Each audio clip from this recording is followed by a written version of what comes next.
In Wisconsin, meanwhile, protesters gathered today in a scene that evokes memories of the 2011 standoff over Walker's successful attempt to strip collective bargaining rights from public workers.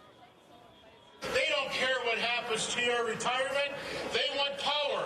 They want more profits. And they want to do it on the backs of the workers.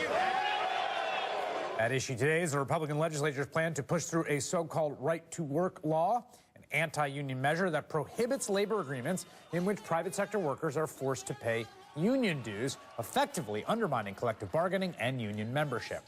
The measure is expected to pass, and Walker says he will sign it, which would make Wisconsin the 25th state with right to work. It would also further weaken the labor movement and hand the governor yet another victory over the left.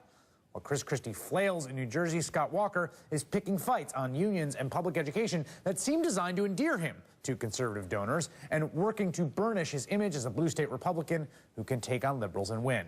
Joining me now, Ruth Conniff, editor of the Madison, Wisconsin-based Progressive magazine. Ruth, there has been a little question about whether Scott Walker actually wants this. He said, yeah, he's not that interested. He'll sign it if he gets it. What's your sense from being on the ground there about who's really driving this train?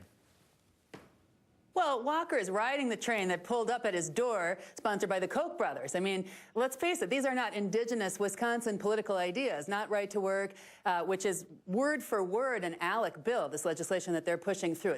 It was crafted by a group of corporations and right-wing politicians at a national conference, not by the people of Wisconsin. And similarly, in Walker's budget, which he's sort of conveniently distracting us from with this, big rally today and this big push to stick it to unions once again, as he did with Act 10, the citizens of Wisconsin didn't gather and say, let's gut our public schools, right. Let's cut our university system, let's make you have to pay a fee to get into our public parks and not provide money to sustain them, and destroy basically the whole apparatus of environmental regulation in the state. These are not indigenous ideas. These are Walker taking a national right-wing philosophy and testing it out in Wisconsin. Can we really take it to the hoop here?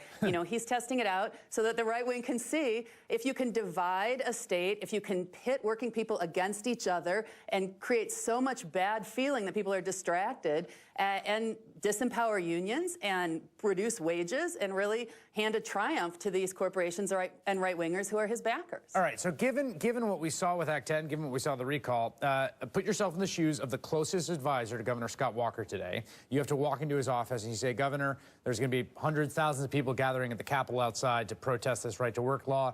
Is the mood in that room, in your conversation with Scott Walker, awesome, or are you bummed? Oh, he is doing this on purpose. It is awesome to him. I mean, this is why he went to Iowa and described these historic protests where my kids and their teachers and snowplow drivers and other ordinary working people were out in force as this scary mob that he stood down and that he was courageous for doing so. I mean, he's running on this, and it is absolutely his plan. In all fairness, your kids are terrifying.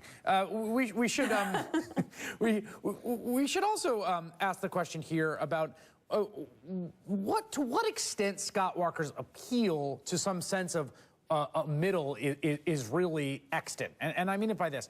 Alec McGillis's piece in Slate where he says, look at Scott Walker carefully and look at him not as a blue state governor who's won over moderates, but as actually someone who has been able to pump every last vote out of the rabidly conservative base that is loyal to him. And that's the way you have to understand him as a political creature.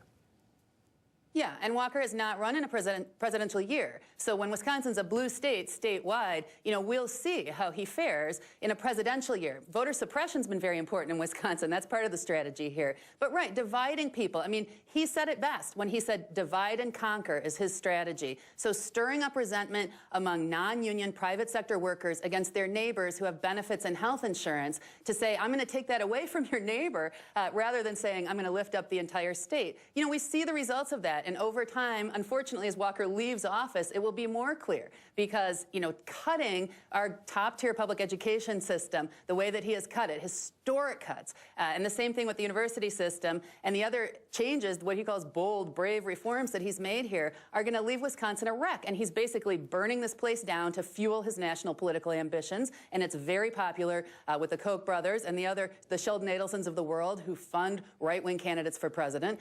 But it is a destructive path, and I think it's one that should worry the whole country, not just Wisconsin. As someone who's watched him up close, on that note of worrying the whole country, I mean, how formidable do you see him? I think Walker is a lot smarter than people think. I think that he is not making gaffes and making mistakes when he doesn't answer questions. You've seen this pattern throughout his political career. He didn't run on shutting down Planned Parenthood in Wisconsin. He didn't run on Act 10. He didn't run on right to work. But he's advertising those things to the base now. And he's able to sort of equivocate, to say, I'm not going to answer that question, you know, to come off as sort of a reasonable guy in spite of these very, very right-wing politics. And that positions him beautifully for a national presidential run, because he has absolutely got the bona fides for the base. And at the same time, he sort of presents as moderate and reasonable, which gives him a shot, I think, in a general election. Ruth Conniff, thank you very much.